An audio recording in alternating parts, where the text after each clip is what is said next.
MotorWeek is made possible by TireRack.com, Hum by Verizon, RockAuto.com, State Farm, Autotempest.com, and WeatherTech. When Mazda rolled out the first Miata for 1990, its pure and simple design rejuvenated the sports car market. The Miata quickly became the two-seater success story of the decade. Consumers loved not only the price, but its fun-to-drive nature.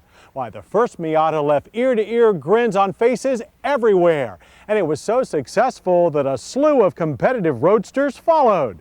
So now it's time for a new Miata and a chance for Mazda to stir things up all over again.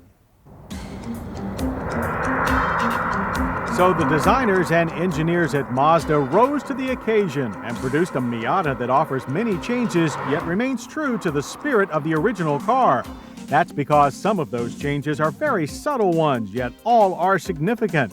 Not the least of which is the styling, which has taken on a more muscular look, though you have to look carefully to pick up on it. It's most noticeable up front, with the nose now wearing fixed oval headlights in place of the original's pop-up units and a larger air intake, while the side panels are scooped out between the new wider wheel arches, and the tail gets a deeper bumper, new taillights, and a reshaped trunk lid, which along with a relocated battery and spare tire expands trunk space to a still minimal 5.1 cubic feet. But one of the most important changes to Miata owners will be the introduction of a glass rear window and defogger for the manual convertible top, which greatly improves visibility in bad weather but doesn't interfere with the lightweight top's easy-to-use nature, and still leaves room for a newly available wind deflector behind the seats. But six-footers will be disappointed to learn that interior room has not been expanded to fit them, though the seats themselves are now more supportive and in our car featured very nice optional leather upholstery. The still familiar dash has more flowing lines, a new steering wheel, and relocated controls, the most welcome of which is the position of the leather option package's amazing Bose stereo. It now sits at the top of the center pod, where it's easier to operate while driving, while the standard dual airbags now come equipped with a passenger side cutoff switch. Changes under the skin are important too. The 1.8-liter four-cylinder engine now sports new cylinder heads, camshafts, and Mazda's new variable intake control system. Its 140 horsepower and 119 pound-feet of torque are a noticeable improvement over last year's figures of 133 and 114 respectively, and are fed to the rear wheels through a lighter 5-speed manual transmission for those real sports car fans, or a poser's 4-speed automatic. With this 5-speed, we hit 60 in only 7.4 seconds and ran the quarter mile in 15.5 seconds at 93 miles per hour, our quickest Miata times ever. It's still not the smoothest four-cylinder engine in the world, however, but its wider power band and increased bottom-end punch make it much more usable than before. To match the stronger engine, Mazda stiffened up the Miata's chassis, relocated the shock mounts, and widened both the front and rear tracks, giving the already nimble Miata quicker turn-in, more rear-end grip, and a tighter, more precise feel, even on our ice-cold winter test track. Kudos as well to the optional 15-inch alloy wheels, which wear larger, stickier Michelin rubber than last year. Brakes remain four-wheel disc, and with our test car's optional anti-lock system, averaged 110 feet in straight, stable stops from 60 miles per hour.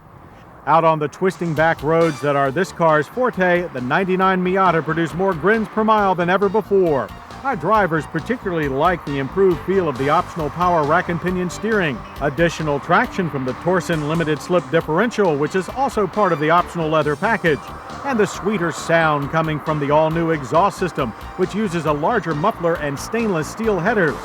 But the dips and bumps of everyday driving also reminded us that, despite almost 10 years of development, the Miata is still not a terribly refined car. There's still plenty of cowl shake over rough pavement, and the ride, especially with the optional sport suspension, can be harsh, a far cry from the refinement of competing roadsters like the BMW Z3 and Mercedes SLK. But against all of them, the Miata keeps an important ace up its sleeve: its price. Base price for the 1999 Miata is still only $20,220. Add air conditioning, anti-lock brakes, and the very comprehensive leather package, which includes a full range of power accessories, and $25,645 is the final price. Even with all those options, that's at least $10,000 less than the base price of any of its more upscale European competitors. Which is why price is number one on our list of hits, closely followed by the improved handling and drivetrain. Then there's the new glass rear window and the convertible top, more efficient dash layout, and more muscular styling. Most misses are long-time complaints. The legroom is still too tight for tall folks. The ride is nothing to write home about. And despite a stiffer chassis, there's more body shake than we'd like. But on a warm summer day with the wind in your hair and the engine note in your ear, these complaints quickly fade away. Because for pure driving enjoyment, a true blue sports car like the Miata is hard to beat. Our friends at Automobile Magazine made their feelings on the matter very clear when they called the Miata one of the best cars a person could ever own. A sentiment echoed by hundreds of thousands of adoring fans who have made this unpretentious little machine a benchmark for modern sports car marketing and design. The 1999 Mazda Miata will not disappoint them. It's still uncomplicated, economical, and a ball to drive. It was a revolutionary return to the basics in 1990. And today, in a market glutted with giant pickups and mega-buck luxury sport utes, a pure, simple sports car like the Mazda Miata can still stir things up.